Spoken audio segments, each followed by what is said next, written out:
Shalom bien-aimés, que la paix de Dieu soit avec vous et que le Seigneur bénisse tout un chacun et que Dieu vous soit favorable ce soir. Pour tous ceux qui auront l'occasion de nous suivre et ceux qui auront l'occasion de nous suivre en différé,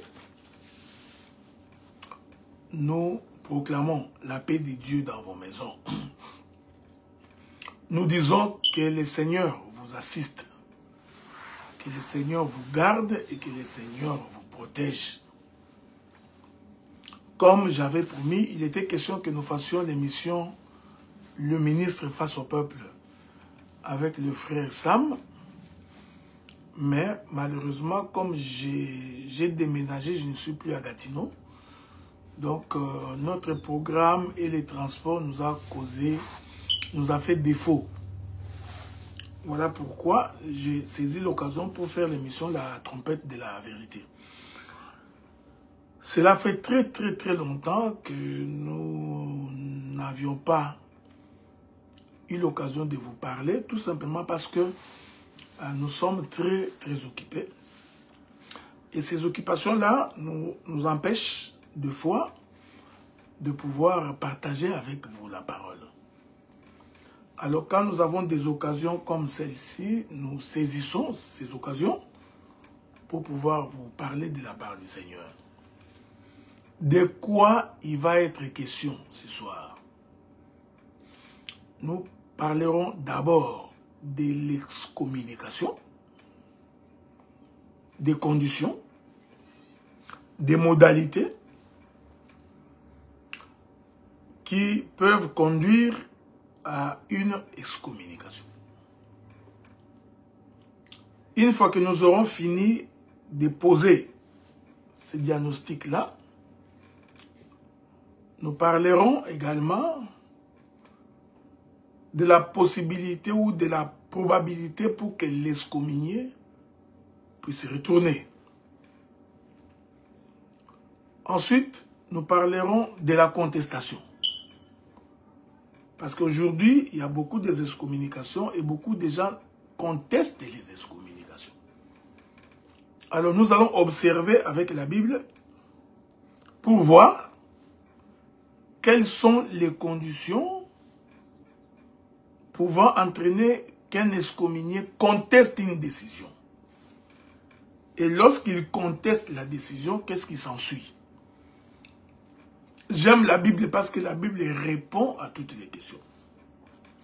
Je parlerai de l'accusé, je parlerai des accusateurs et je parlerai des juges.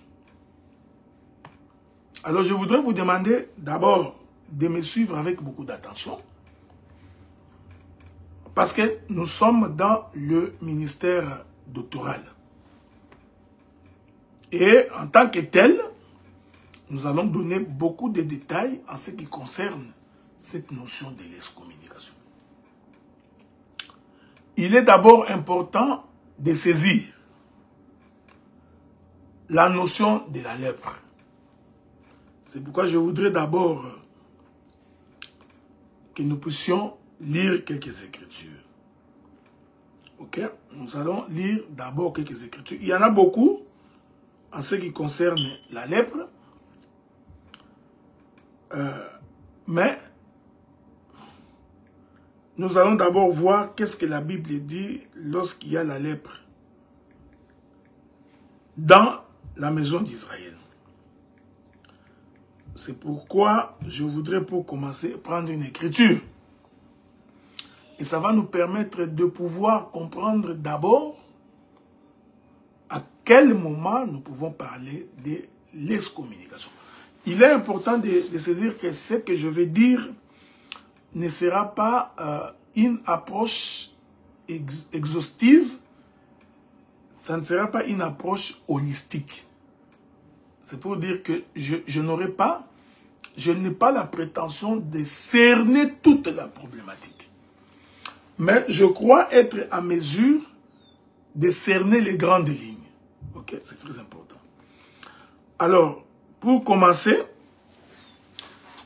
il est important de retenir que lorsque nous parlons de l'excommunication, je voudrais prendre une écriture, probablement que beaucoup de gens ne lisent pas, mais je voudrais quand même prendre d'abord cette écriture. Nous sommes dans les livres de Lévitique dans son chapitre 13. Nous prenons d'abord Lévitique chapitre 13. Vous permettez, à partir du verset 45. Lévitique chapitre 13, le verset 45. Lisons. L'écriture dit quoi à ces propos? C'est très important parce que quand on n'a pas l'enseignement, c'est ce qui nous pose des sérieux problèmes aujourd'hui. Le problème que nous avons aujourd'hui, c'est un problème d'enseignement. Le verset 45 dit ceci dans Lévitique chapitre 13. Nous allons lire. La Bible dit, le lépreux atteint de la plaie portera ses vêtements déchirés et aura la tête nue, il se couvrira la barbe et criera impur, impur. Aussi longtemps qu'il aura la plaie, il sera impur, il est impur et il habitera seul, sa demeure sera hors du camp. Premier élément pour comprendre la notion de l'excommunication, je suis donc parti de la loi de la lèpre. La lèpre, c'est une plaie, ce sont des ulcères, et cette plaie-là est une plaie qui perdure. Lorsque nous parlons de la lèpre, nous parlons d'une impureté qui perdure. Ceci est très important, ok? Je voudrais prendre un exemple concret.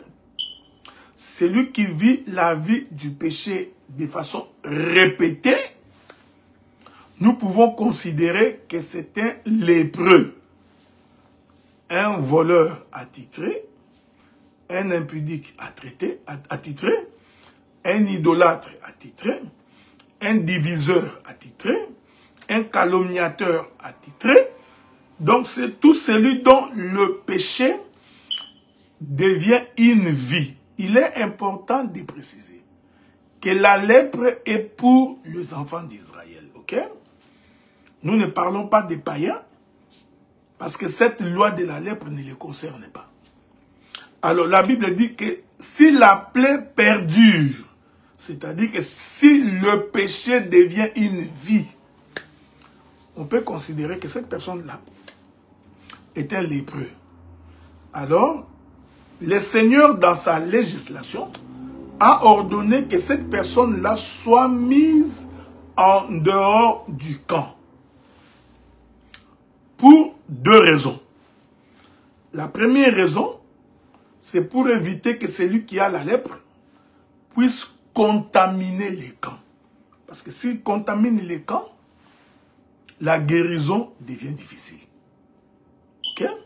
Donc quand nous faisons face à une situation irrégulière, une situation de péché, de façon permanente et régulière, nous avons l'obligation de prendre cette personne-là, de la mettre en dehors du camp, pour éviter que le camp soit contaminé. Ça, c'est la première raison. La deuxième raison, c'est pour permettre aux lépreux d'être suivis et d'être guéris. On est ensemble, non? Donc, nous mettons les lépreux dehors. Je voudrais préciser, l'écriture que nous avons lue démontre que c'est le sacrificateur qui constate que la personne est lépreux. Et c'est le sacrificateur qui constate que la plaie perdure. Et c'est le sacrificateur qui met la personne dehors. En dehors de son camp. C'est très important. Cela veut dire que quelqu'un d'une autre maison ne peut pas rentrer dans la maison de quelqu'un d'autre, constater la lèpre dans la maison de quelqu'un d'autre et mettre quelqu'un dehors. Donc, il faudrait que les fils de la maison constatent que cette personne est véritablement lépreux. Ils vont donc décider de les mettre dehors. Nous allons étudier toutes les figures des cas. C'est très important. Je vous ai dit que dans mon intervention, je dirais qu'est-ce qui arrive lorsque les lépreux contestent sa maladie. Je prends un exemple. Vous prenez le docteur Adela, vous l'excommuniez par exemple. J'ai le droit de contester. Nous allons lire les Écritures. Okay? La Bible donne le droit aux lépreux, à celui qu'on a excommunié, de contester son excommunication. Donc, l'excommunication, c'est une mise en dehors du camp, partant de la maison, là où on a constaté la lèpre. Je voudrais préciser que celui qu'on met dehors, j'ai dit c'est pour deux soucis. De ne pas contaminer les camps. Deuxième élément, de lui permettre d'atteindre la purification. Donc, il est mis dehors pour sa purification. Il est important de préciser que l'excommunication n'est pas une punition. Ah, c'est ce que les gens n'ont jamais compris. L'excommunication n'est pas un règlement des comptes. Non. L'excommunication est un acte d'amour qui permet la guérison de l'excommunié et qui permet le camp d'être épargné d'une contagion. Malheureusement, aujourd'hui, l'excommunication est devenue comme une punition. Nous allons même prendre le cas de Paul, vous allez voir ça. Aujourd'hui, on excommunie des gens parce qu'on est en colère. On excommunie des gens parce qu'on ne les aime pas. On excommunie les gens parce que c'est devenu un règlement de compte. On excommunie des gens parce que les gens veulent prendre des positions. Non. L'excommunication est un acte d'amour. Je précise, c'est un acte d'amour. L'Écriture dit, celui qui est excommunié reçoit la visite du sacrificateur. On est ensemble, non? Donc, le sacrificateur sort en dehors du camp pour aller visiter l'excommunié. Dans un seul but, de vérifier si la plaie est guérie. En d'autres termes, celui qui est excommunié est en traitement. Voyez-vous, frère? Il est en traitement jusqu'à ce que sa plaie va être guérie. Et une fois que la plaie est guérie, c'est le sacrificateur qui constate que la plaie est guérie. L'homme peut retourner dans les camps.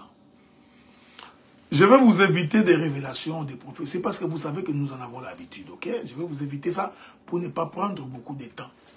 C'est pourquoi nous croyons, lorsque Dieu met Adam en dehors du camp pour avoir péché, en le chassant du jardin d'Éden, c'était un acte d'amour. Pourquoi?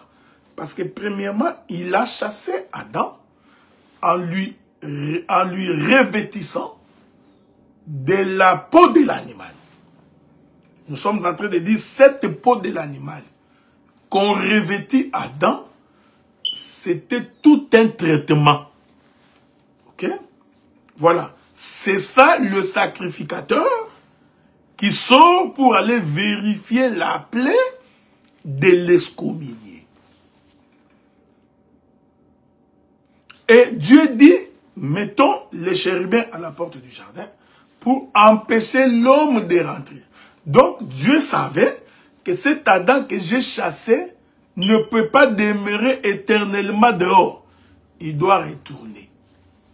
Quand je dis ces choses ici, je ne le dis pas pour défendre quelqu'un. Ok? Donc ne m'interprète pas. Tu n'es pas le Saint-Esprit. J'ai de l'âge, je suis capable de m'exprimer sans craindre quelqu'un. Vous savez, la difficulté que nous avons aujourd'hui, c'est parce que des fois, vous cousez des costumes à la taille du docteur Adélard. Une fois que vous avez cousu le costume à ma taille, maintenant, ça devient difficile de prendre mon costume, de le faire revêtir quelqu'un d'autre. Non, non. Nous présentons la doctrine. Ok? Nous allons présenter l'enseignement et nous voulons que tout le monde se courbe devant l'enseignement. J'ai toujours dit, il n'y a personne qui est au-dessus de la parole. Nous allons tous nous humilier quand il est question de la parole. Donc, l'excommunié a droit au traitement. Il a droit à manger. Il doit se couvrir. Il doit porter un vêtement. Même quand il est excommunié. Malheureusement, dans nos églises aujourd'hui, lorsqu'on excommunie quelqu'un, on souhaite qu'il puisse souffrir, qu'il marche à pied, qu'il manque la nourriture dans sa maison, jusqu'à ce qu'il viendra nous demander pardon. Comme ça, il comprendra qui sommes-nous. Donc, pour beaucoup, l'excommunication est une punition. Non. L'excommunication doit être un acte d'amour. C'est pour te sauver que nous t'excommunions. Et nous ne t'abandonnons pas. Ok? Ceci est très important. Ça, c'est un premier élément. Prenons le livre 2. Nous voudrions dire ceci. L'excommunication se constate dans la maison. Et ce sont les fils de la maison qui décident d'excommunier. Je rentre au commencement dans le jardin. C'est Dieu qui a décidé de chasser Adam. Pas quelqu'un d'autre.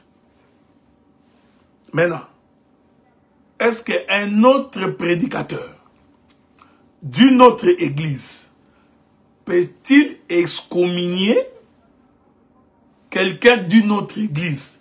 Nous disons non. Et non, c'est anti-doctrine.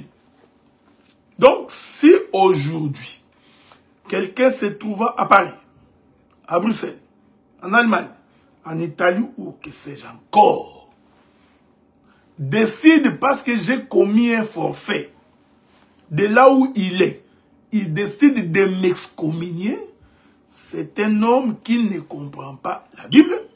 C'est quelqu'un qui est anti-doctrine. Quand nous allons expliquer la contestation, vous allez voir comment Dieu a tout réglé. Parce que Dieu a, dans la loi de Dieu, il y a la présomption de l'innocence. Et ensuite, il y a faire appel à une décision. Il y a même la pensée de la cour d'appel dans la Bible. Donc, les gens ne lisent pas ça. La difficulté que nous avons aujourd'hui, parce que les gens pensent que quand vous excommuniez quelqu'un, c'est fini, il est excommunié. Non, celui que vous excommuniez peut contester l'excommunication.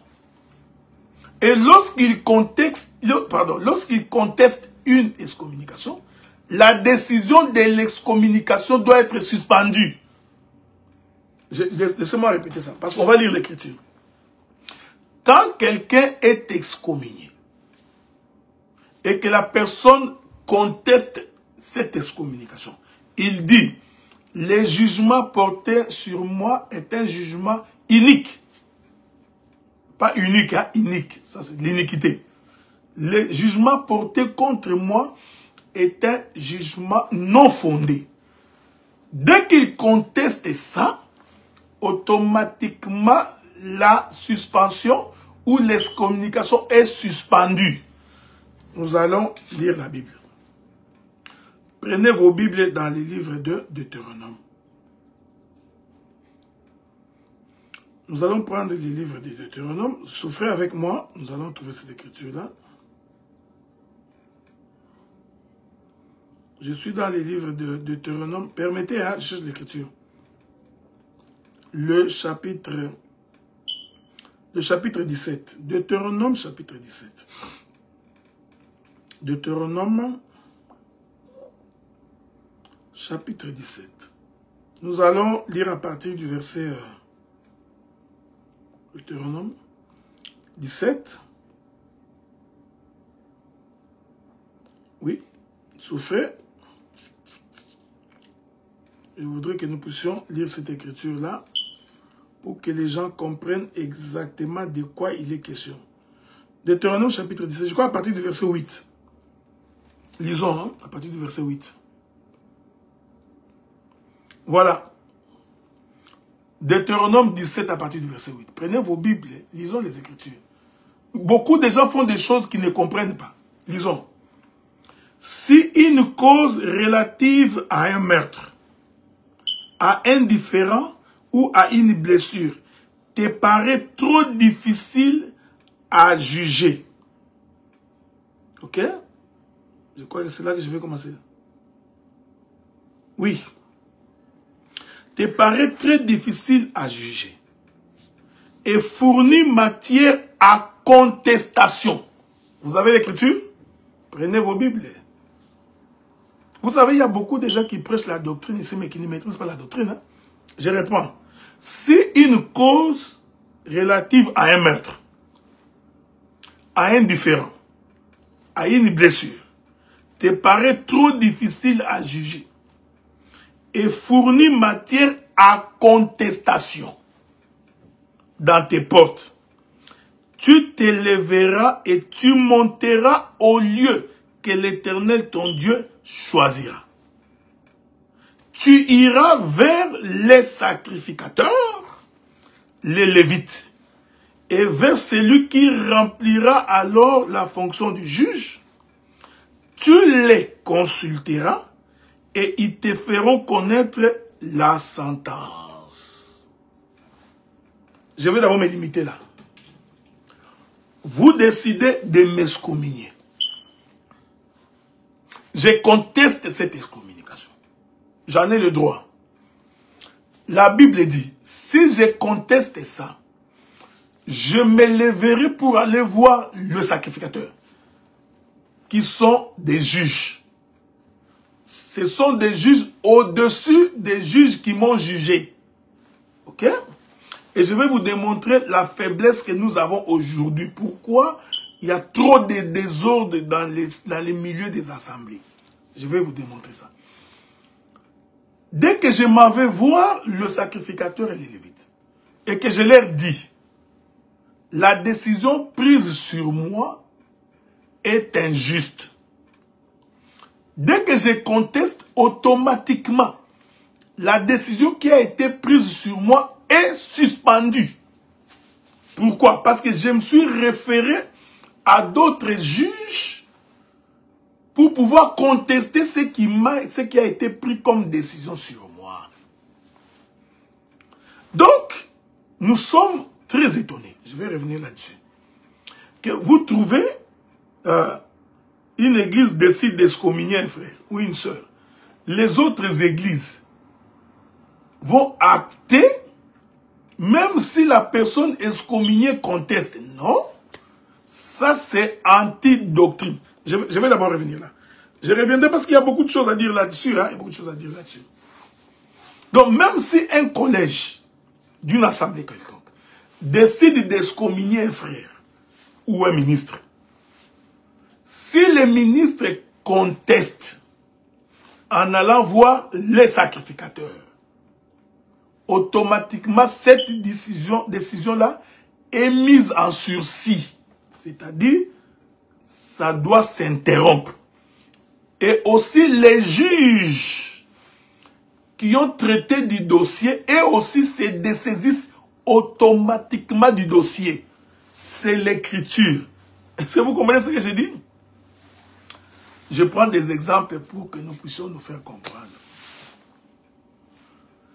Je décide, moi avec les autres ministres, d'excommunier le pasteur Azaf. Pourquoi nous disons cela? Parce qu'il y a des excommunications qui sont des règlements de compte. Il y a des excommunications qui sont de la haine. Du genre, ôte-toi pour que je m'y mette. Il y a des excommunications parce qu'il y a des gens qui veulent venir récupérer les églises d'autrui. Donc, si cela arrive, parce que la Bible dit que ça devient des cas difficiles, compliqués. La personne excommuniée qui trouve que le jugement n'est pas correct a le droit de contester. Voilà pourquoi j'ai dit ceci à tous les saints. Dès qu'un frère ou une sœur conteste une décision en allant voir d'autres sacrificateurs, automatiquement la décision est suspendue. Voilà comment toutes les assemblées d'essai sont en train de violer la doctrine partout. Il y a des gens qui disent non, si on t'a excommunié, nous allons prendre acte. Donc tu ne viendras plus chez nous, tu ne prêcheras plus chez nous, tu ne communieras pas avec nous. Il y a un groupe de gens qui croient qu'ils sont les tout-puissants, qui commencent à suivre. Il est allé prêcher chez qui? Non, nous l'avions excommunié ici, il ne peut pas prêcher là-bas. Mais ça c'est faux et archi faux. Vous voyez frère, je suis calme. Hein? Je ne suis pas énervé. Hein? Donc il n'est pas dit que parce que tu as été excommunié à Paris, et que cela veut dire que ipso facto, si tu arrives à Bruxelles, tu ne peux pas prêcher ou tu ne peux pas prier. C'est faux. Parce que si tu contestes la décision, alors ta décision d'excommunication est suspendue. C'est ce que dit l'Écriture. Je vais répéter l'Écriture. Laissez-moi répéter l'Écriture. Je voudrais vous fournir ça pour que vous ayez de la matière à parler avec des gens. Premier élément, vous constatez que la personne qui excommunie est de la maison. Donc, quelqu'un de l'extérieur ne peut pas excommunier quelqu'un dans une autre maison. Cette manière cavalière n'est pas de Dieu. Voilà pourquoi je crois que toutes les excommunications qui ne relèvent pas des assemblées locales doivent d'abord être levées. Nous allons d'abord lever toutes ces excommunications parce qu'elles violent la doctrine. Je mets quiconque en défi. S'il veut un partage, je suis tout à fait disposé. Nous allons choisir un plateau, on va partager. Toutes les excommunications faites en dehors des églises locales doivent être suspendues et doivent être élevées. Mais faites attention. Nous ne disons pas que toutes ces excommunications sont fausses. Non. Nous disons que la procédure étant mauvaise, nous allons d'abord lever. Maintenant, s'il y a matière à contestation, c'est là où se trouvent les problèmes. C'est ce que l'Écriture dit. Si l'un ou l'autre conteste cette décision, l'Écriture te donne la possibilité de faire recours à la cour d'appel. Je relis l'Écriture. Deutéronome chapitre 17, verset 8. Si une cause relative à un meurtre, un différend ou à une blessure te paraît trop difficile à juger, comme les cas nous avons aujourd'hui qui deviennent difficiles à comprendre, qui dit vrai, on ne comprend plus rien, et fournit matière à contestation. C'est pourquoi Dieu a établi cette loi qui dit on ne peut pas porter une accusation contre son frère ou contre le chef du peuple sans la déposition de 2 ou 3 témoins.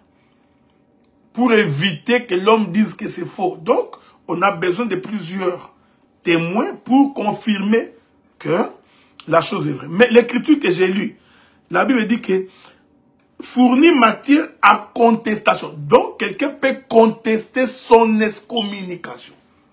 Ça, c'est une nouvelle arme que nous vous fournissons. Donc, celui qu'on excommunie doit et peut contester. Il peut contester à cause de la véracité des faits. Il peut aussi contester par vice des procédures. Quelqu'un de l'extérieur qui excommunie quelqu'un dans une autre maison, cette excommunication est sujet à contestation. Pourquoi? Parce que c'est une décision qui ne respecte pas la doctrine. Maintenant, l'Écriture dit, tu iras vers le sacrificateur. Je trouve que les gens qui m'ont excommunié, comme ils sont de mon église locale, ils ont les jugements altérés, ou bien parce qu'ils sont corrompus, ou bien parce que ce sont des sous-ministres dirigés par un tyran ou par un bandit. Ok? Donc, je conteste cette décision. L'Écriture dit, tu iras vers les sacrificateurs, les Lévites, vers celui qui remplira alors les fonctions du juge. Tu les consulteras et ils te feront connaître la sentence. Regardez.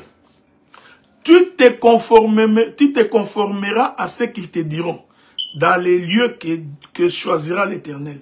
Et tu auras soin d'agir d'après tout ce qu'ils t'enseigneront. Tu te conformeras à la loi qu'ils t'enseigneront et à la sentence qu'ils auront prononcée. Tu ne te détourneras de ce qu'ils te diront, ni à droite, ni à gauche.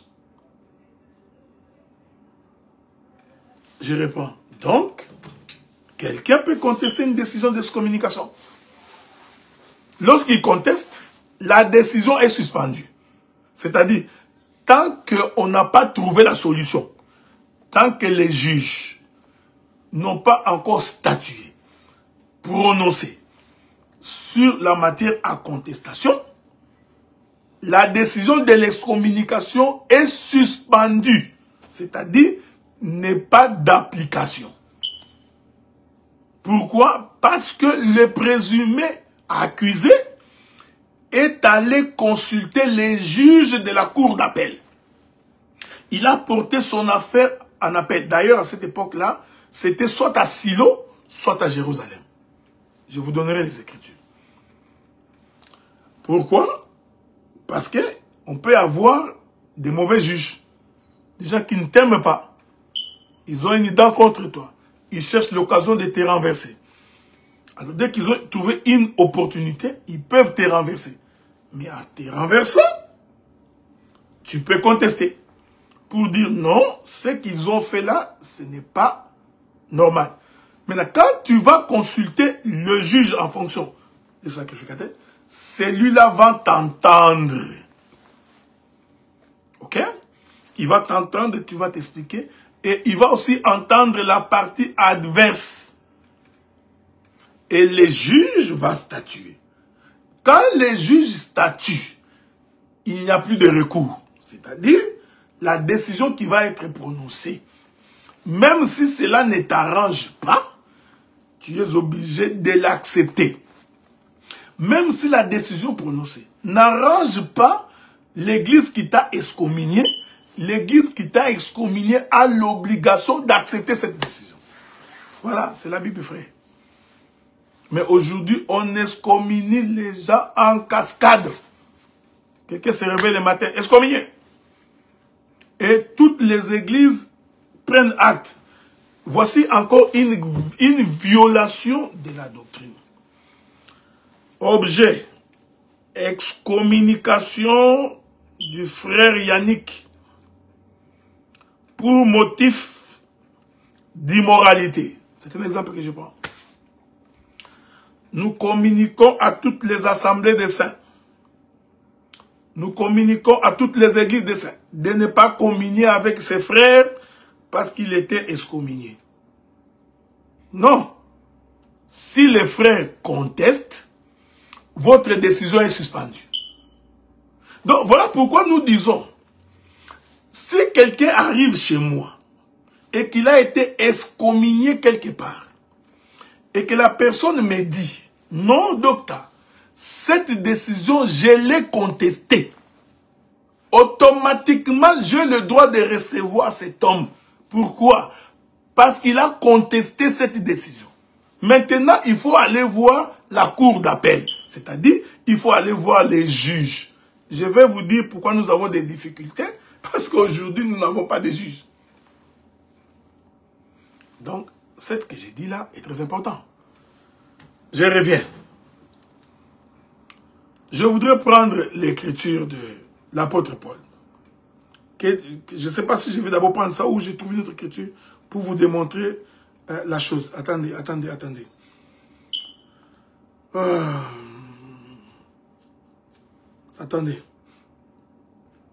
Qu'est-ce qui peut aussi arriver, hein? Je voudrais vous trouver une écriture là que j'ai trouvée ici, que je voudrais partager avec vous.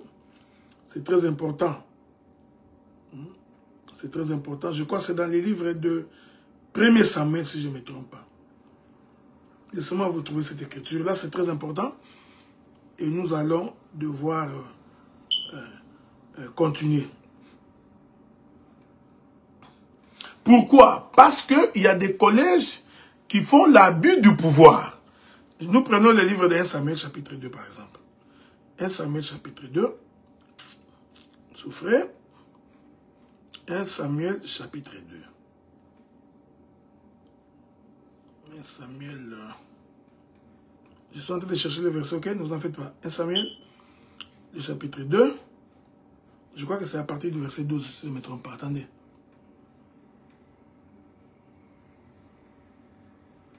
Voilà. 1 Samuel chapitre 2, à partir du verset 12. Les fils d'Élie, ici je parle d'Élie les sacrificateurs. Les fils d'Élie étaient des hommes pervers. Ils ne connaissaient point l'Éternel. Et voici quelle était la manière d'agir de ces sacrificateurs à l'égard du peuple. Lorsque quelqu'un offrait un sacrifice, les serviteurs du sacrificateur arrivaient au moment où l'on faisait cuire la chair, tenant à la main une fourchette à 3 dents. Je reprends le verset 12. Les fils d'Élie étaient des hommes pervers. Donc l'écriture démontre qu'il y avait des sacrificateurs qui vivaient dans la perversion. C'est comme aujourd'hui, nous avons des ministres pervers. Donc, les fils d'Élie étaient bel et bien des sacrificateurs. Comme aujourd'hui, nous avons des ministres sacrificateurs, mais qui sont des hommes pervers, des hommes remplis de méchanceté. Ces hommes-là peuvent prendre des décisions qui contiennent de l'iniquité. Parce qu'ils n'aiment pas le frère Adélard, parce qu'ils n'aiment pas le frère Bernard, ils n'aiment pas le frère Boris, ils n'aiment pas le frère Bertin. Ils vont prendre la décision de l'excommunier, de les chasser. Voyez-vous? Parce qu'il n'y a que les fils du diable qui combattent les fils de Dieu. Alors, quand il y a une telle décision, nous pouvons contester. Quand la contestation est présentée, la décision est suspendue. Mais c'est ce que même les cours et tribunaux font. Vous accusez quelqu'un au premier degré, la personne conteste cette décision, va en appel. Dès qu'il va en appel, la décision du premier degré tombe caduque, en obsolète, en désuétude. Vous comprenez ça? Donc, un frère a été suspendu à Kisangani, excommunié, pour des faits qu'on lui reproche. Si les frères contestent cette décision, en vous écrivant, en vous disant que je conteste ça, la manière dont vous avez traité les dossiers, il écrit la lettre et conteste. Dès qu'il conteste, cette décision ne peut pas être d'application.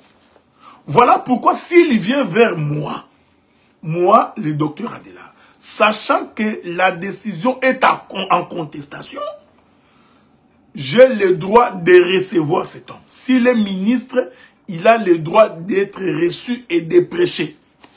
Je vais prendre un exemple le plus courant. L'apôtre Caleb, Falis de Kisangani, excommunié par le collège de Kabondo. L'apôtre conteste cette décision. Il trouve que cette décision-là n'est pas conforme à la parole. Ou qu'on l'accuse sans respecter la doctrine. Ok? Il se déplace, il vient chez l'apôtre Jean-Claude.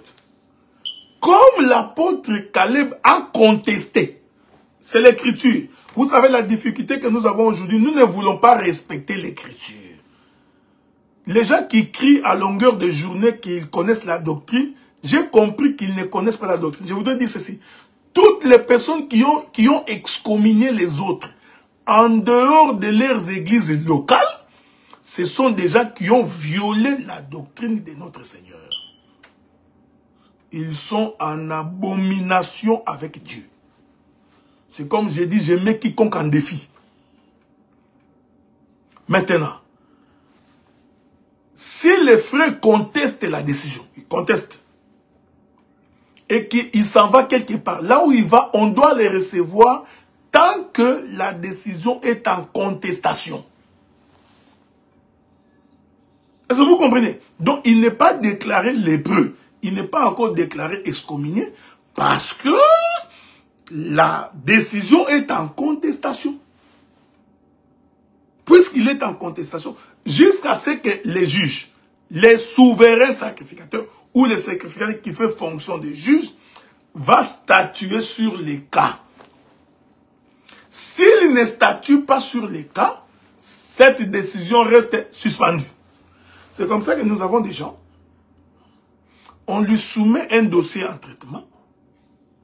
Lui s'arrange pour ne pas traiter les dossiers. Eh bien, tant que tu ne traites pas les dossiers, tu n'écoutes pas les deux parties pour trouver une solution, eh bien, cette décision ne peut pas être d'application.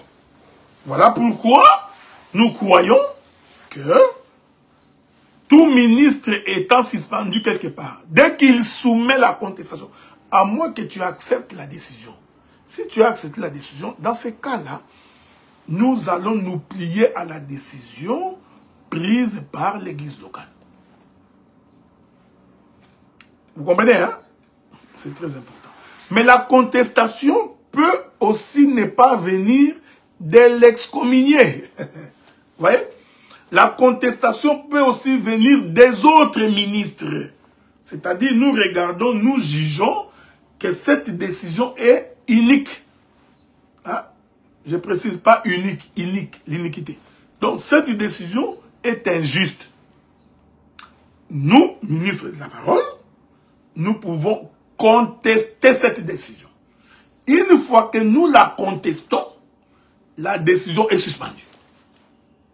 Et nous allons soumettre cette décision au juge en fonction pour examen. Pourquoi?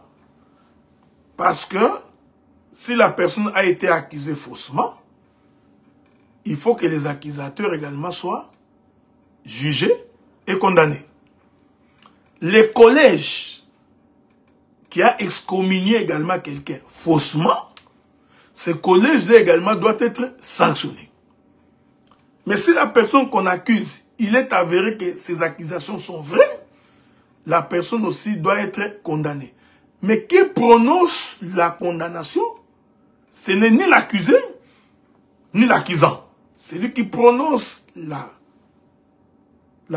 condamnation ou la sentence finale. C'est les juges qui prennent en fonction ces éléments. Maintenant, vous voyez la difficulté qu'on a. Un frère a été excommunié en Angola. Il arrive à Paris. On le reçoit. Quelqu'un de Paris appelle. Il dit non, vous ne pouvez pas le recevoir parce qu'il a été excommunié ici chez nous. Nous disons que c'est contre la doctrine. Parce que si les frères avaient contesté votre décision est suspendue. Et je vous avais dit, une fois que la décision est suspendue, parce que l'accusé est allé se plaindre ou contester cette décision auprès de sacrificateurs, le collège qu'il a excommunié est automatiquement dessaisi du dossier. Maintenant, le dossier est traité par le juge. C'est écrit dans la Bible. Nous sommes en train de nous poser la question, est-ce que nous lisons tous la même Bible? Je prends des exemples pour que je puisse me faire comprendre. Le collège de Montréal décide de m'excommunier. Moi, le frère Adélard, je conteste cette décision. Ok? C'est un exemple que je prends. Mais l'exemple n'est pas vraiment la réalité parce qu'il y a beaucoup de lacunes au milieu de nous que nous essayons de corriger. Mais je prends par exemple, je conteste. En contestant, je m'en vais là où Dieu a établi son nom. C'est un exemple que je prends. Je donne un exemple concret comme ça. Je m'en vais voir le docteur Moustapha Chabani. C'est un exemple. J'arrive là-bas. J'ai dit, docteur, je suis venu te voir parce que tu es le juge en fonction. J'ai été excommunié par le collège de Montréal, mais je trouve que cette excommunication est injuste. Pourquoi? Il va écouter ma cause, il écoute. Il informe mon collège que le docteur Adélard est venu contester votre décision. L'écriture démontre automatiquement le collège, mon collège est dessaisi du dossier. C'est-à-dire, il ne peut plus traiter mon dossier. Ce n'est pas ce que nous voyons aujourd'hui. L'homme est excommunié, il conteste, le dossier est en traitement. L'église qu'il avait excommunié commence à poursuivre les gens derrière. Il m'appelle, Adela, on va t'excommunier si tu reçois l'apôtre tel. Toi, apôtre tel, nous allons t'excommunier parce que tu reçois la... Tu vois, c'est une violation de la doctrine. Je vous avais toujours dit que la doctrine, nous la connaissons. C'est vrai que, comme la Bible dit, mets les pieds rarement chez ton voisin de peur qu'il ne te haïsse et qu'il ne te vomisse. Comme docteur, je mets les pieds rarement dans la maison de l'apôtre. Mais il faut savoir que nous connaissons la doctrine, parce que tout ministre est censé maîtriser la doctrine. Donc quand tu vois les prédicateurs, toi tu es à Paris, tu commences à appeler les gens au Canada, non, le docteur Adélard ne peut pas prêcher parce que nous l'avions excommunié. Si vous le recevez, nous allons aussi vous excommunier. Ce monde est rempli de bandits. Frère, je vous dis qu'il y a des ministres bandits au milieu de nous. Vraiment des bandits. Donc des gens qui sont devenus apôtres, je ne sais pas par quelle magie. Les gens qui... Vous réfléchissez fou, les gens ne lisent plus la Bible, frère. Vous ne lisez pas. Paul continue à lire. Il dit, amenez-moi les rouleaux que j'ai laissés. Un ministre doit lire tout le temps. Tout le temps. Vous ne lisez plus. Vous pensez que vos connaissances que vous aviez, qu'on nous avait prêché dans le groupe de prière, on excommunie les gens comme dans l'église de Fepaco. Parce qu'à Fepaco, c'était comme ça. Adi Nabal va se réveiller le matin, il excommunie quelqu'un, et l'excommunication est d'application. Ce n'est pas comme ça chez les saints. Vous aviez copié Fepaco, vous aviez amené dans les églises des saints, on excommunie les gens en dessous. Tout le monde croit que c'est vrai. Dès qu'il y a contestation, le collège qui a suspendu est dessaisi du dossier. Il ne peut plus parler, il doit se taire jusqu'à ce que les juges vont se prononcer. Et par conséquent, l'homme que vous avez excommunié, son excommunication aussi est suspendue. J'ai démontré ça dans Deutéronome chapitre 17. Son excommunication aussi est suspendue jusqu'à ce que les juges vont se prononcer. Et l'Écriture dit, lorsque les juges se seront prononcés, il n'y a plus d'appel. Vous comprenez ce que je dis? Voilà. Dès que les juges se prononcent, s'ils condamnent l'excommunié a l'obligation d'observer strictement, scrupuleusement la décision des juges. Si la décision des juges consiste à relever celui que vous aviez excommunié, vous devez vous taire, respecter ce que les juges ont dit. Ce n'est pas ce que nous voyons aujourd'hui. Donc, nous sommes dans une jungle. Frère, je vous dis que nous sommes dans une jungle. C'est comme ça que beaucoup de gens ne comprennent pas les choses de Dieu. Nous allons l'excommunier. Ils pensent que quand tu dis tu excommunies quelqu'un, ça marche. Non. Vous violez la doctrine. Vous êtes diabolique. Vous êtes satanique. C'est le diable qui vous a inspiré cette manière de voir les choses. Est-ce que vous comprenez? C'est pourquoi nous nous levons aujourd'hui pour corriger l'erreur que vous aviez commise. Comprenez tout simplement que Dieu, moi votre frère, avec moi quelques autres ministres, en toute humilité, en toute simplicité, Dieu nous a suscité pour vous apporter la correction. Donc, une excommunication n'est pas de droit d'application, non. Je vous ai démontré qu'il y a des sacrificateurs pervers. Donc, quand les sacrificateurs pervers prennent des décisions, nous avons le droit de contester cette décision. Je vous ai démontré ici par l'écriture que vous excommuniez quelqu'un à Katakokombe. Je vous aime bien, mes bien-aimés Batete là. Vous excommuniez quelqu'un à Katakokombe. L'homme de Katakokombe conteste cette décision en allant voir d'autres ministres. Ici, je parle comme ça, mais je vais démontrer la faiblesse que nous avons aujourd'hui. Pourquoi il n'y a pas de juge? Dès que les autres ministres se saisissent du dossier, l'excommunication s'arrête. Et vous qui l'avez excommunié, vous êtes dessaisi du dossier. Même le monde doit vous apprendre ça parce que le monde s'est inspiré de la Bible. Donc quelqu'un ne peut pas m'empêcher, moi, de recevoir un ministre ou un frère que vous aviez excommunié, mais qui a contesté votre décision. Que vous ayez raison ou pas. Que le frère ait raison ou pas. Même s'il a tort. Le simple fait qu'il a contesté la décision, votre décision suspendue, et vous êtes dessaisi du dossier. Pourquoi Dieu fait ces choses? Dieu fait ces choses pour protéger l'accusé, pour éviter aussi que les collèges ou les autres accusateurs ne puissent pas faire abus du pouvoir. Est-ce que c'est difficile à comprendre?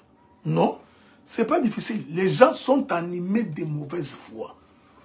Si moi, le docteur Adela, je sais qu'il y a beaucoup de questions qui se posent là-bas, mais je ne sais même pas si j'aurai le temps de vous lire, mais je m'excuse beaucoup. Laissez-moi jeter un coup d'œil. Hein. Si je peux voir vos questions, là, j'essaierai de répondre, mais si je ne vois pas, ça va être très difficile, ok? Parce que je viens de me rendre compte qu'il y a beaucoup de commentaires, mais des fois, je ne peux pas voir ces commentaires-là, parce que ça devient difficile. Vous permettez à jeter un coup d'œil.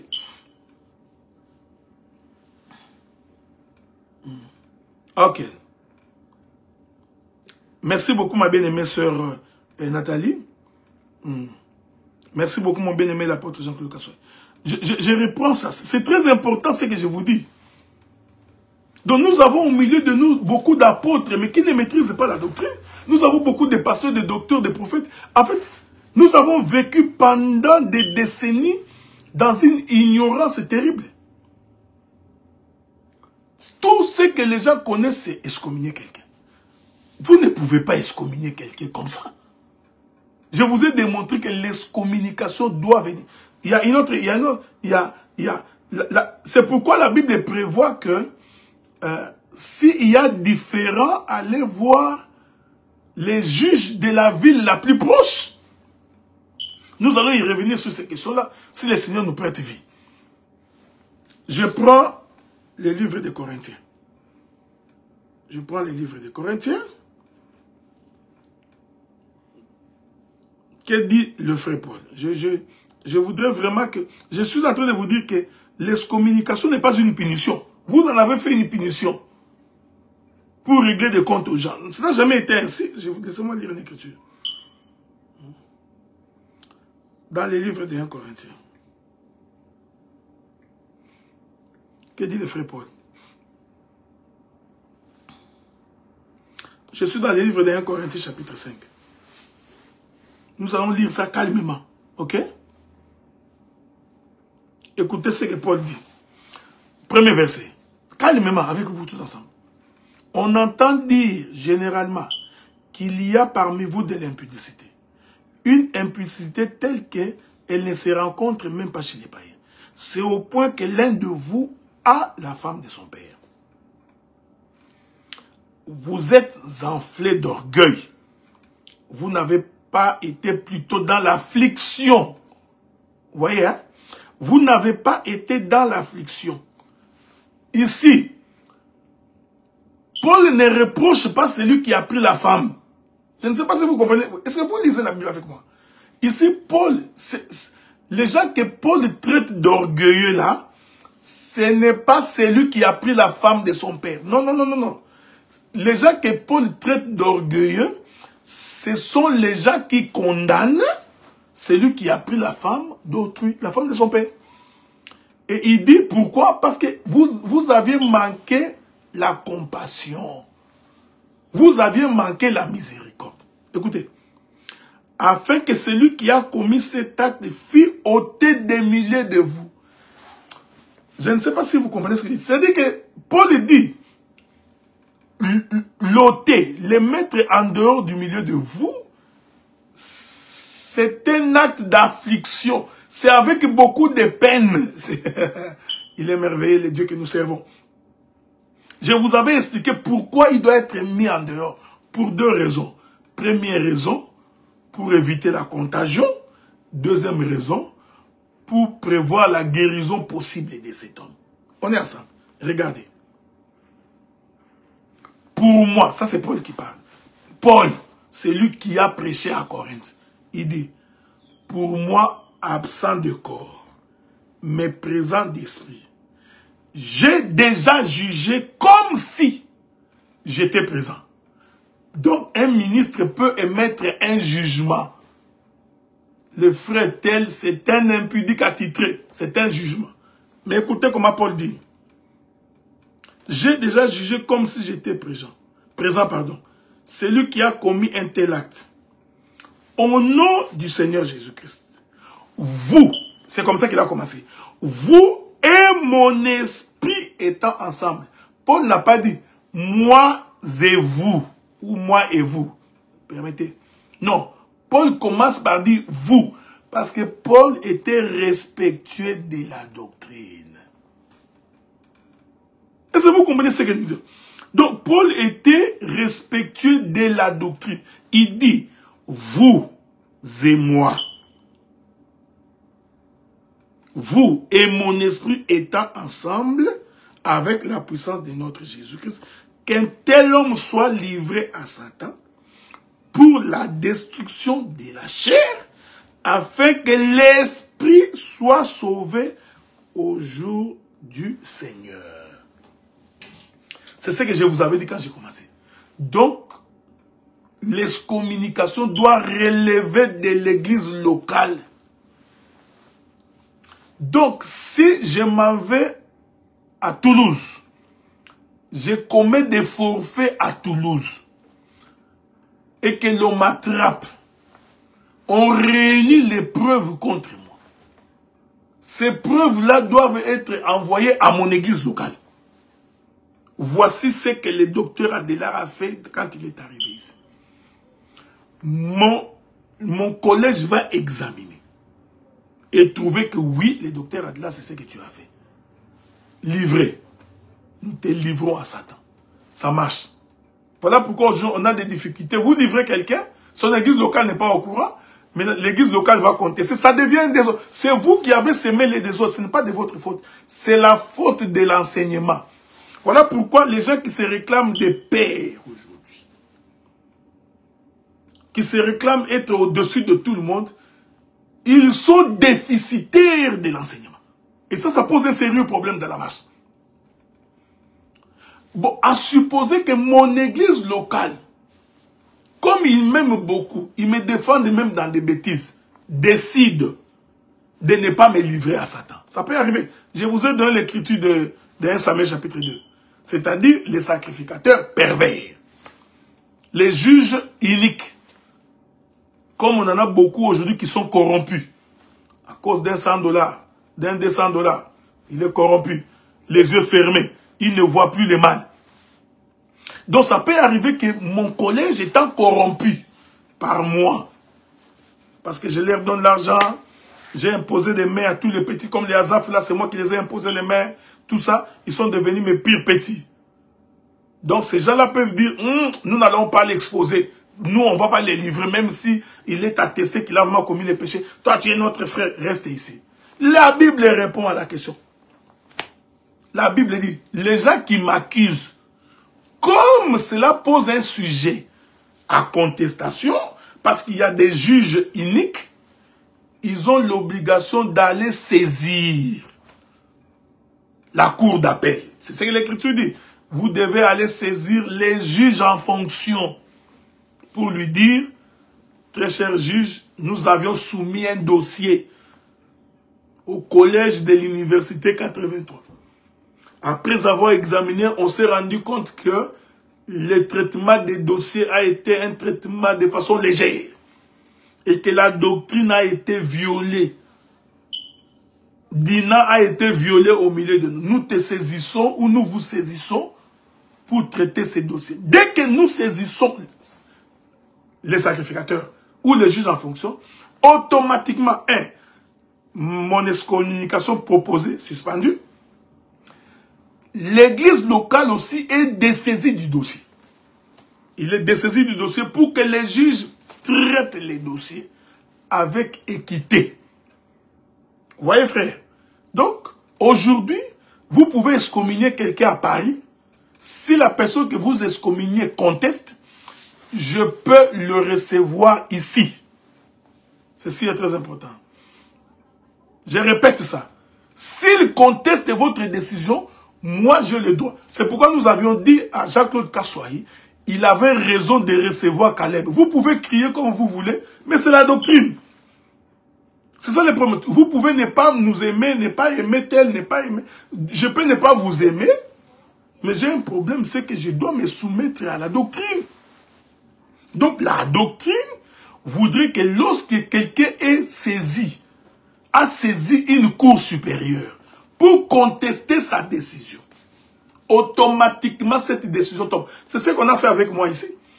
On m'excommunie.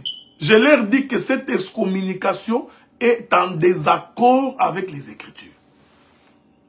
Mais, regardez frère, la loi du plus fort. Non, non, il est excommunié. Qu'il le veuille ou pas.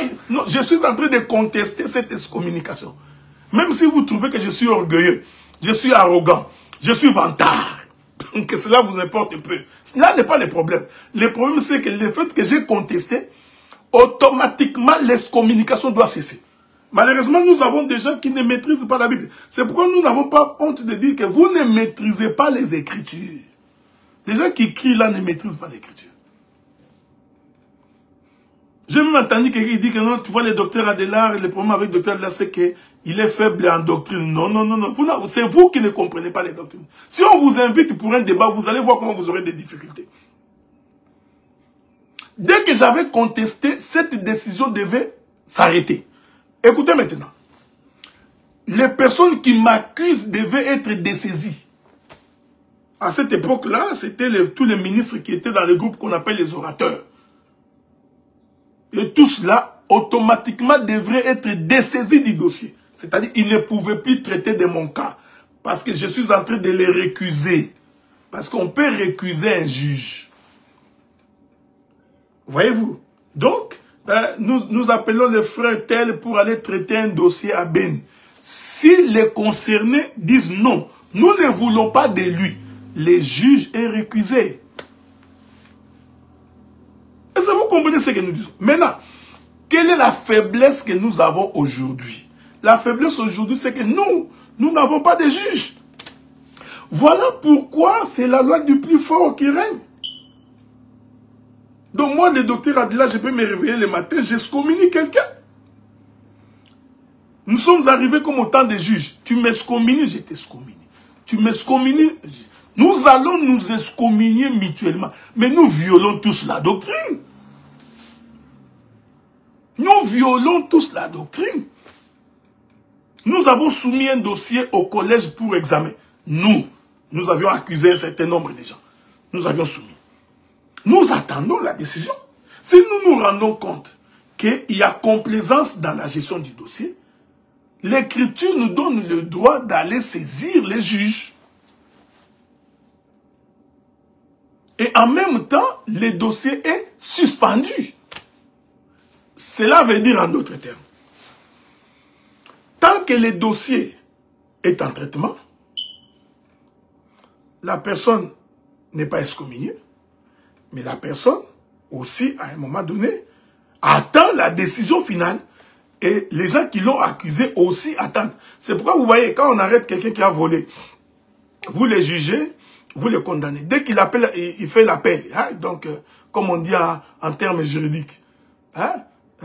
J'en ai fait appel à la Cour de cassation, par exemple. automatiquement, la décision de la cour de paix ou de la grande instance tombe automatiquement. On attend un nouveau procès pour avoir la décision finale. Et l'écriture dans Deutéronome 17 dit que lorsque le juge parlera, la question est réglée. Voici la difficulté que nous avons aujourd'hui. Nous allons lire l'écriture. Voici la difficulté que nous avons. Je vais lire pour vous l'écriture. Que dit la Bible en ce qui concerne le traitement des dossiers? Je vais prendre le livre des Actes des Apôtres. Je suis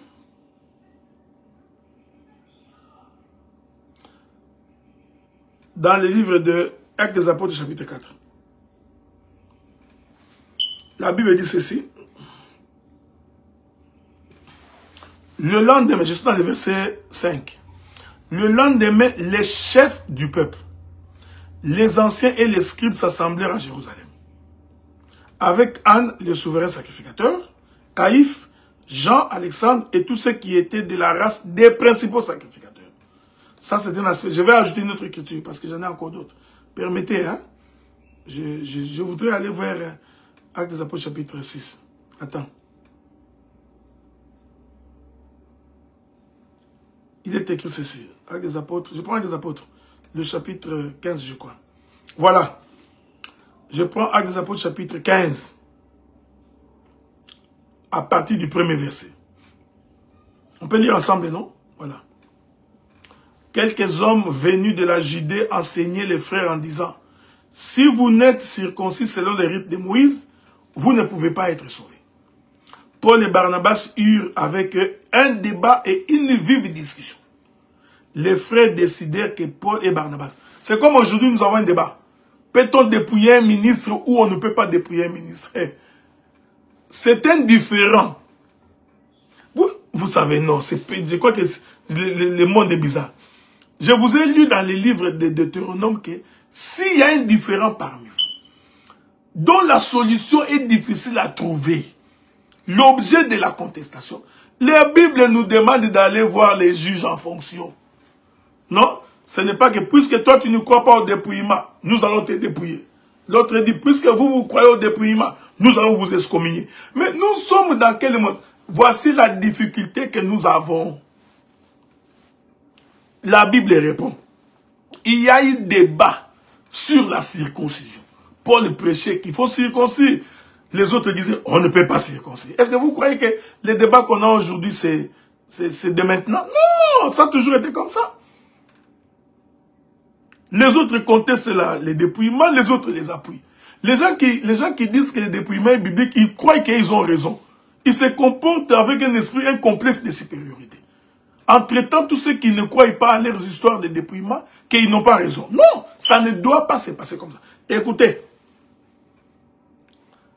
il y eut une vive discussion. Les frères décidèrent que Paul et Barnabas, quelques-uns de leurs, monteraient à Jérusalem vers les apôtres et les anciens pour traiter de cette question. Cette écriture ici, c'est la jumelle de Deutéronome 17 à partir du verset 8. Ouais, il y a eu un débat, discussion indifférent. Ils montèrent à Jérusalem. Ils trouvèrent qui? Les apôtres et les anciens. Notre difficulté, parce que nous n'avons pas des anciens dans nos églises. Il n'y a aucune église de saints qui a un ancien. Pas une seule. Nous ferons une émission sur les critères pour être ancien. Pour être ancien, il faut élever ses enfants selon la doctrine. Ce n'est pas quelqu'un qui avait divorcé, qui a changé de femme. Ça doit être quelqu'un irréprochable. Tous les prédicateurs qui prêchent ici, personne ne répond aux critères d'un ancien. Il ne doit pas être arrogant. Pas un buveur de vin. Nous en parlerons au jour du Seigneur. Quand il y avait des dossiers à traiter, comme aujourd'hui au milieu de nous, Donc, les anciens frères n'étaient pas sous la coupe des ministres. Non. D'abord, l'ancien. D'abord, pour être ancien, il faut être ministre.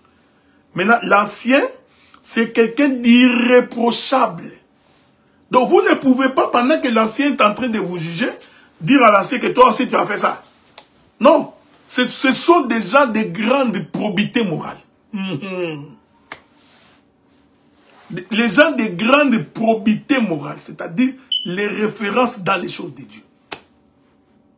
Il ne peut pas être un contestateur comme moi, parce que moi, tout le temps, quand je vois que ça marche pas, je conteste. Non, il ne peut pas être comme moi. C'est quelqu'un d'apaisé, de calme. C'est vers eux qu'on allait. Donc, ce qu'on appelle les sacrificateurs juges dans l'Ancien Testament, aujourd'hui, ça devrait être un collège des anciens. Je vais continuer. Je vais d'abord finir ma lecture. Ok?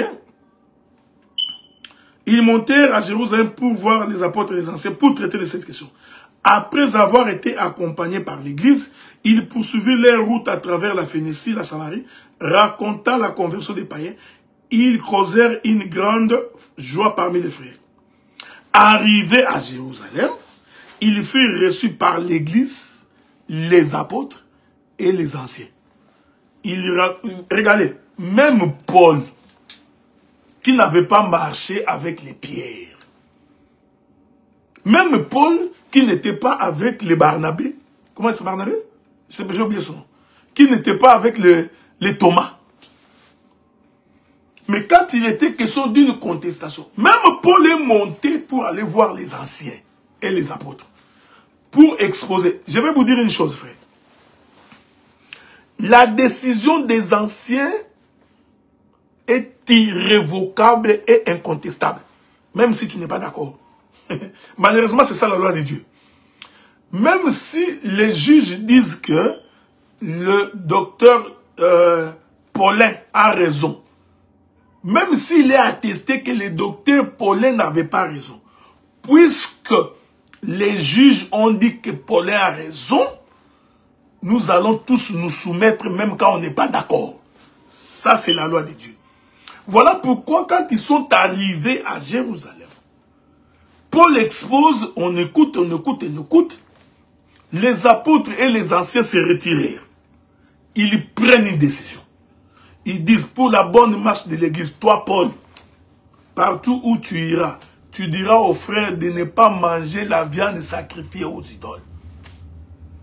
Cependant, manger la viande sacrifiée aux idoles n'était pas un péché. La décision prise par les anciens était une décision contraire à la doctrine. Non, c'était contraire à ce que Dieu voulait. Mais comme les anciens avaient le souci de la bonne marche de l'église, comprenant que l'église est encore jeune, l'église fait face à beaucoup de difficultés, beaucoup de défis, il dit à Paul, nous trouvons qu'il est bon. Frère, s'il y avait des anciens au milieu de nous, tous les bruits que nous faisons ici, nous allions arrêter. On allait dire aux frères, vous, votre projet là que vous voulez réaliser, ça crée trop de désordre. Nous trouvons que pour l'instant, restez d'abord assis. Trouvons un moment propice, on va en parler. Non! Nous sommes dans la jungle, tout le monde est chef. Voyez? C'est la difficulté.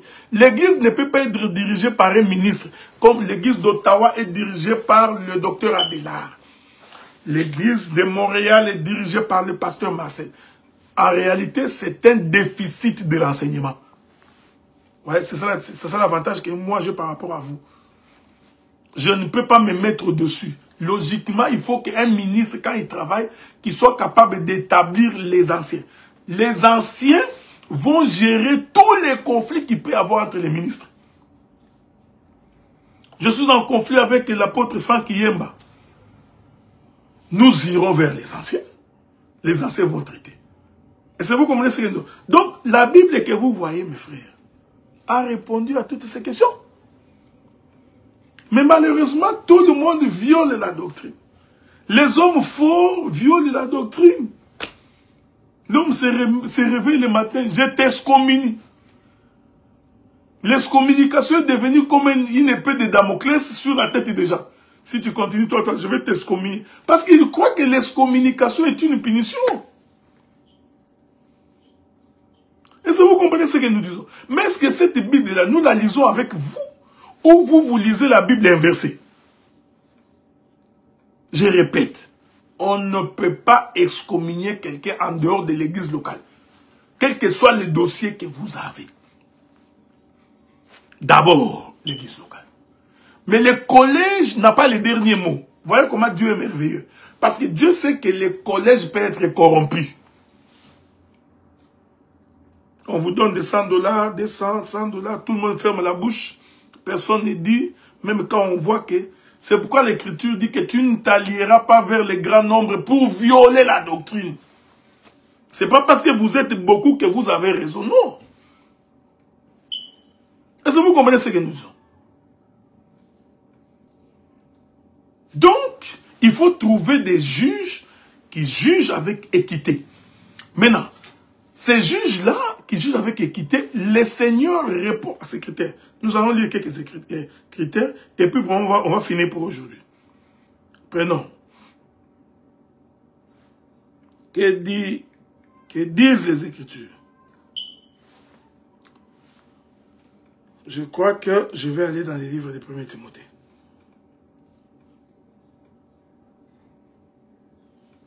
« 1 Timothée chapitre 5. Voici les critères qui permettent d'avoir des bons juges. On ne peut pas avoir des juges déjà mariés, divorcés, mariés, divorcés, mariés, divorcés. Non. Ils volent aujourd'hui, ils volent demain. Ils volent aujourd'hui, ils volent demain. Ils volent. Non. Cours derrière les femmes. Couche avec tes, demain couche avec tes. On l'attrape. Non. Quand il traverse mon Gafou là, il a déjà pris la Beaufort. Il boit Beaufort. Il commence à marcher comme ça. Non. Un impoli arrogant. Non. Je vous lis l'Écriture. Lisons. Que les anciens qui dirigent bien soient dignes d'un double honneur. Surtout ceux qui travaillent à la prédication et à l'enseignement. Je vais continuer. Je voudrais ajouter une autre écriture. J'en ai beaucoup, hein? Attendez. Soyez en paix. Ne soyez pas troublés. Ok? Que disent les Écritures? Je prends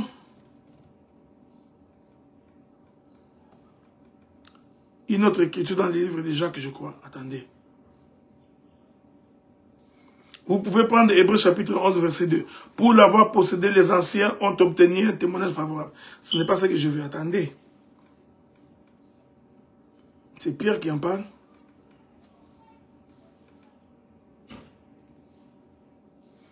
Il y a beaucoup d'écritures, mais je ne sais pas comment je vais revenir sur les livres de Tite, je crois. Ou toujours de Timothée. C'est toujours Timothée qui en parle.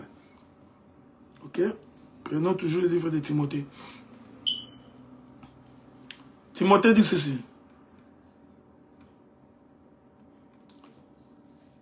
À propos des anciens. Il dit que l'ancien... Attendez. Je vais vous dire, c'est ça la difficulté que nous avons. C'est pourquoi aujourd'hui l'église du Seigneur est dirigée par les hommes forts. L'homme est fort, il croit pouvoir commander tout le monde. Il nous dirige selon sa force. Attendez. Pourquoi je ne vois pas ça? C'est quand même étonnant que je n'ai pas trouvé ça, mais c'est pas grave.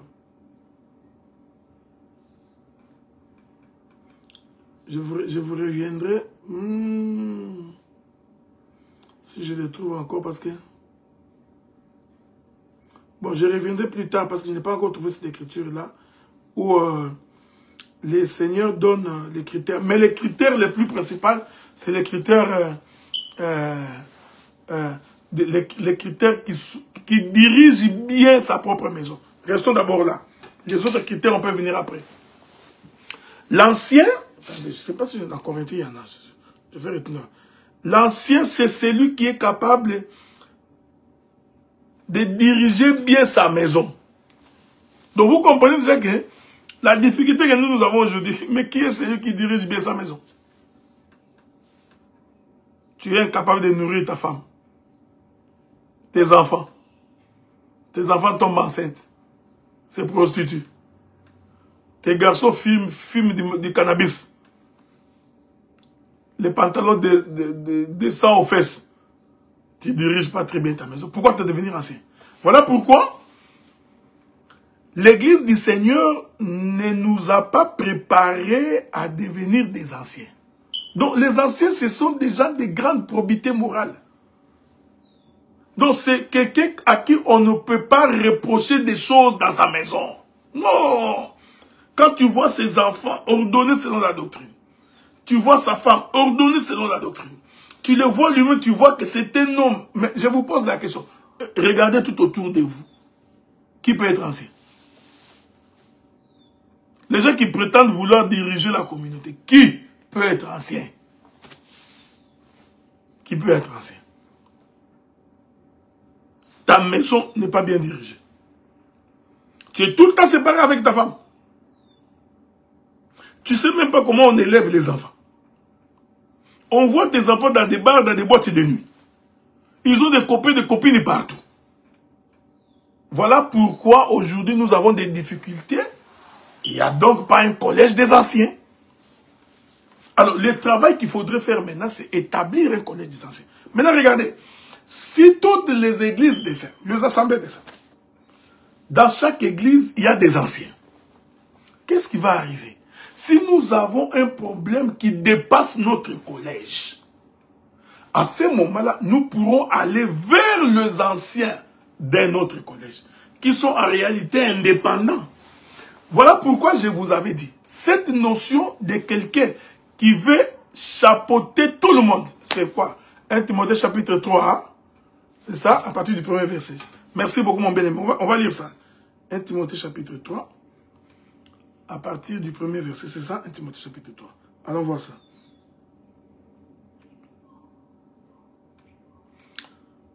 Bon, c'est pareil, on va quand même lire ça. Cette parole est certaine, parce que l'ancien c'est un évêque. Oui, tu as raison. Cette parole est certaine. Si quelqu'un aspire à la charge d'évêque, voilà, devenir évêque, on aspire. On est d'abord ministre de la parole.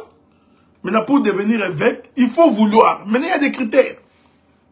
Il désire une œuvre excellente. Il faut donc que l'évêque soit irréprochable. L'évêque ici, c'est l'ancien. Irréprochable. Mari d'une seule femme. Donc tous les divorcés qui se sont remariés là. Non, pas nous. Nous, vous qui avez des femmes, première femme, ça n'a pas marché. Non, c'était une païenne.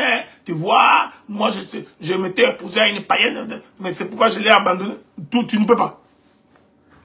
Donc vous ne pouvez pas nous diriger. C'est les anciens qui devraient nous diriger. Non, cette Bible ici, je continue. Mari d'une seule femme, sobre. C'est pas quelqu'un qui boit l'alcool tout le temps. Non, ce n'est pas celui-là. Tu attends. Ce n'est pas quelqu'un, tu attends, je suis en pleine émission. Ce n'est pas quelqu'un qui boit. C'est quelqu'un qui doit être sobre. Est-ce que vous comprenez ce que nous disons? C'est quelqu'un qui est sobre. Je continue. Modéré. C'est pas comme nous. Nous, on n'a pas de langage modéré. Hein? Nous, on est un peu là. On est comme des parlementaires. Quand ça ne marche pas, nous montons sur le créneau et nous parlons. Donc nous là, on peut être ancien. Réglé dans sa conduite. Hospitalier. Propre à l'enseignement. Donc un ancien doit être quelqu'un qui connaît l'enseignement. Quand tu ne connais pas l'enseignement, faut même pas rêver. Même dans tes rêves les plus fous. Il faut qu'il ne soit ni adonné au vin, ni violent. Je vais vous taper. Est-ce que vous me connaissez? Hein? Petit. Vous trouvez quelqu'un qui appelle les autres petit. Est-ce que nous sommes dans un ring ou quoi? Je continue. Mais indulgent, pacifique, désintéressé. Il faut qu'il dirige bien sa propre maison et qu'il tienne ses enfants dans la soumission et dans une parfaite honnêteté. Ce sont des gens auprès de qui nous pouvons nous référer. Vous comprenez maintenant pourquoi il ne peut pas y avoir quelqu'un qui va nous diriger tous. Ça ne marche pas. C'est contre la doctrine, frère, c'est contre la doctrine. Parce que s'il y a quelqu'un au-dessus de nous tous, maintenant, lui, quand il sera en difficulté, qui va les juger? Voilà pourquoi Dieu a établi le conseil des anciens, qui est une forme de contrepoids. Parce que vous voyez, nous, les prédicateurs, là, nous haranguons les foules, nous pouvons entraîner les foules, les manipuler. Mais si nous avons des anciens, les anciens peuvent nous tempérer pour nous rappeler que le docteur a dit là, il faut faire attention. Parce que si tu blagues là, on est capable de t'excommunier à cause de mauvaises conduites. Et moi aussi, s'il me convoque, je dois me soumettre. Mais regardez aujourd'hui, qui peut me convoquer? Qui peut me convoquer? Comme je suis là, qui peut me convoquer? Personne. Je suis même capable que si le collège me convoque, je dis petit, mais vous tous là, c'est moi qui vous ai enseigné. C'est moi qui ai commencé l'œuvre. En vertu de quoi? Si celui qui ne veut pas n'a qu'à aller chez lui. Ou tu marches avec moi, ou tu ne marches pas avec moi. Vous voyez frère, tout ça pourquoi? Parce qu'il n'y a pas d'anciens. Bon, en tout cas, est-ce qu'il y a à continuer? Car si quelqu'un ne sait pas diriger sa propre maison, comment prendra-t-il soin de l'église de Dieu, des anciens?